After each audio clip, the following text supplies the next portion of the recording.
Good morning. Tara mabilis ang basa ng ating libro guys. Magandang balita, Biblia. 15 February 2025. Nandito na tayo sa dulo ng aklat. Konti-konti na lang guys, matatapos na talaga natin to. Ilang araw na lang, or kung pwede nga lang natin tapusin ngayon, matatapos na natin eh. Kaya lang naghahabol pa rin ako ng oras. Kaya, tapos 4 pa siya numbers, so gawin natin, Englishin na lang natin ang numbers para mabilis. Kasi pag tinagalog natin yan, matatagalan tayo lalo. Tapos, sundan nyo ako kasi yung ibang, ibang letter dito, warp na siya. Kung saan yung letter J, nagiging I. Tapos yung letter E, nagiging, putol na rin. So, kayo na bahalang umintindi. Basta, kaya nga sabi ko sa inyo, sabayan nyo ako ng basa eh. Para pare-pare tayo dito. Kung magkamali man ako, at least nakokorek nyo dyan sa Bible nyo. Okay, saan? 15 February 2025, saan nahanapin sa Biblia? Kapag ang nais mo'y kapanatagan ng loob, Juan chapter 14, Roma chapter 8, maayos ang takbo ng iyong buhay, Awit chapter 33, verse 12 to verse 22. Ang lapit ko sa camera kasi, sobrang hina ng boses ko. Awit chapter 100, 1 Timothy chapter 6, Santiago chapter 2, verse 1 to verse 17. Wala ka nang mahihiling pa para sa iyong sarili, Kawikaan chapter 11, Lucas chapter 16. Naghahanap ka ng magandang kapalaran, Matthew chapter 7. Sinisimulan mo ang isang bagong gawain, Awit chapter 1, Kawikaan chapter 16, Philemon chapter 3, verse 7 to verse 21. Binigyan ka ng pananagutan, Joshua chapter 1 verse 1 to 9, Kawikaan chapter 2, and 2 Corinthians chapter 8 verse 1 to 15. Sinisimulan mong itatag ang iyong sariling pamilya, Awit chapter 127, Kawikaan chapter 17, Efeso chapter 5, Corinthians chapter 3, 1 Pedro chapter 3 verse 1 to 17, 1 Juan chapter 4. Magliliwaliw ka, Matthew chapter 15 verse 1 to verse 20, 2 Corinthians chapter 3, Galatians chapter 5. Nais mong magtagumpay sa pakikitungo sa kapwa, Romans chapter 12. Nag-aalala ka sa kalagayan ng mga mahal mo sa buhay, Awit chapter 121, Lucas chapter 17. Mahina ang iyong negosyo, Awit chapter 37, and Awit chapter 92. Mga ngaral, chapter 5.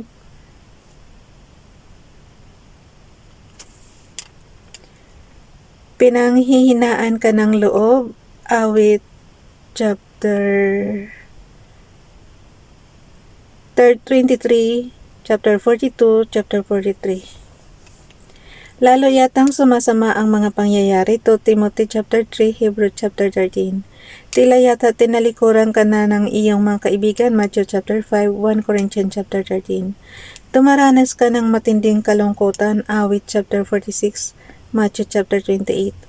Natutokso kang gumawa ng mali, Awit chapter 15, chapter 19, chapter 139, Matthew chapter 4, Santiago chapter 1. Para yatang malungkot ang paligid, Awit chapter 34, chapter 71, Isaiah chapter 40. Masyado kang abala, mga ngaral chapter 3, verse 1 to 15. Hindi ka makatulog, Awit chapter 4, chapter 56, and chapter 130. May kagalit ka, Matthew chapter 18, Efeso chapter 4, Santiago chapter 4. Ikaw ay napapagod, Awit chapter 95 verse 1 to verse 7, Matthew chapter 11. Pinahihirapan ka ng pagkabalisa, Awit chapter 46, Matthew chapter 6. So kung baga sa guys, kung ano yung pangangailangan nyo, dito nyo na lang hanapin sa sa pinaka na page. Anong page na ba ito? After ng kronolohiya.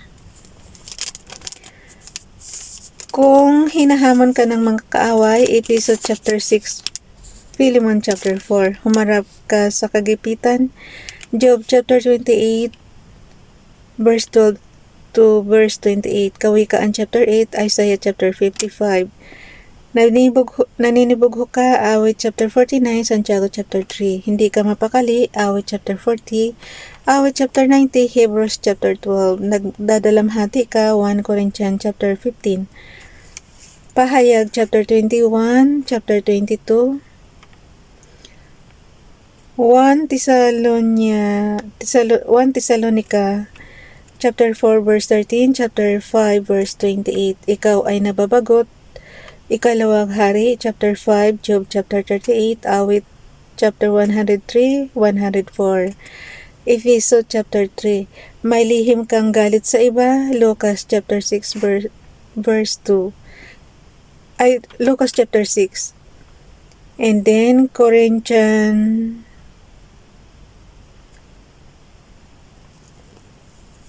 Corinthians chapter 4, Efeso chapter 4.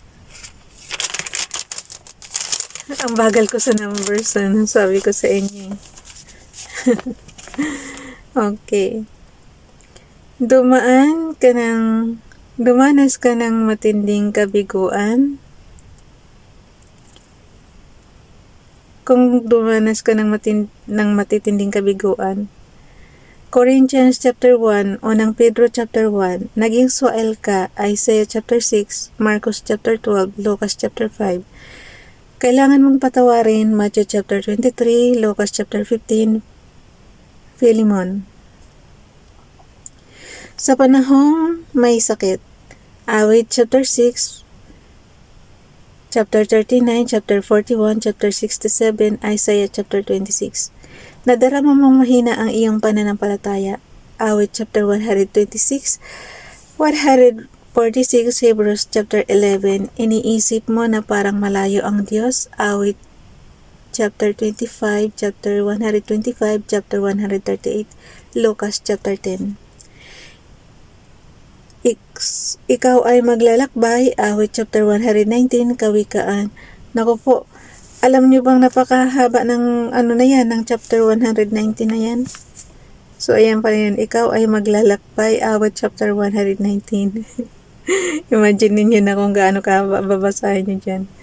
Kawikaan chapter 3. Kawikaan chapter 4. Inayos mo ang mga gastusin. Marcos chapter 4, Lucas 19. Chapter 19. Ikaw ay pabaya at mapagwalang bahala.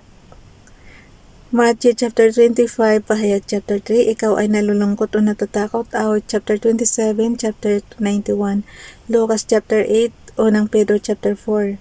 Takot ka sa kamatayan, Juan chapter 11, chapter 17, chapter 20, 2 Corinthians chapter 5, 1 Juan chapter 3, Pahayag chapter 14. Ikaw ay nagkasala, Awit chapter 51, Isaiah chapter 53, Juan chapter 3, unang Juan chapter 1.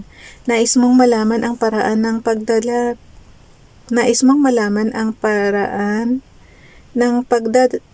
pagdalangin. O guys, ito tinuturuan kayo. Nais mong malaman ang paraan ng pagdalangin. Unang Hari chapter 8 verse 12 to verse 61, Lucas chapter 11 and chapter 18. Nais mong parangalan ang Diyos. Awit chapter 24, chapter 84, chapter 116, Isaiah chapter 1 verse 10 to verse 20, Juan chapter 4 verse 1 to 45. Okay guys, nandito lang tayo sa panahong nagmamalasakit ka sa layunin ng Diyos para sa kalagayan ng bansa. Deuteronomy chapter 8, Awit chapter 85, Awit chapter 118, chapter 124, Isaiah chapter 41, verse 8 to verse 20, Micah chapter 4, chapter 6, verse 6 to 16. So, dalawa. Isang Micah chapter 4, isang chapter 6 to verse 6 to verse 10. Verse 16. Ano na kasi siya? Putol na kasi yung yung 6, hindi, parang 0 na siya. Matatagpuan mo, so ito na guys, matatagpuan mo ang 10 utos. Exodus chapter 20, Deuteronomy chapter 5. Ang awit ng pastol, Awit chapter 23. Ang kapanganakan ni Jesus, Matthew chapter 1, in Matthew chapter 2, Lucas chapter 2. Ang mapalad, Matthew chapter 5 verse 1 to verse 12. Ang ama namin, Matthew chapter 6 verse 5 to verse 15. Lucas chapter 11 verse 1 to 13. Ang sermon sa bundok, Matthew chapter 5, chapter 6, chapter 7, ang pinakamahalagang utos. Matthew chapter 22 verse 34 to verse 40, ang dakilang atas. Matthew chapter 28 verse 16 to verse 20, ang talinghaga tungkol sa mabuting Samaritano. Lucas chapter 10, ang talinghaga tungkol sa alibughong anak. Lucas chapter 15, ang talinghaga tungkol sa manghahasik. Matthew chapter 13, Marcos chapter 4, Lucas chapter 8, ang huling paghuhukom. Matthew chapter 25, ang pagpako sa cross, pagkamatay at muling pagkabuhay ni Jesus. Matthew chapter 26, chapter 27, chapter 28, Marcos chapter 14, chapter 15, chapter 16, Lucas chapter 22, chapter 23, chapter 24, Juan chapter 13 to chapter 21, ang pagbaba ng Espiritu Santo, Gawa chapter 2. Parang iilan lang ang binabanggit no kung may pangangailangan kang Yung ibang libro hindi nababanggit. Yung Genesis hindi binanggit. Kumbaga sa guys, kapag may nangangailangan ka lang dito, yun lang ang niya, ang linalagay niya. Tapos yung kasunod, matandang daigdig. Yung mga mapa na siya. Mga mapa na yung natin. Babasahin bukas. Bye everyone. God bless.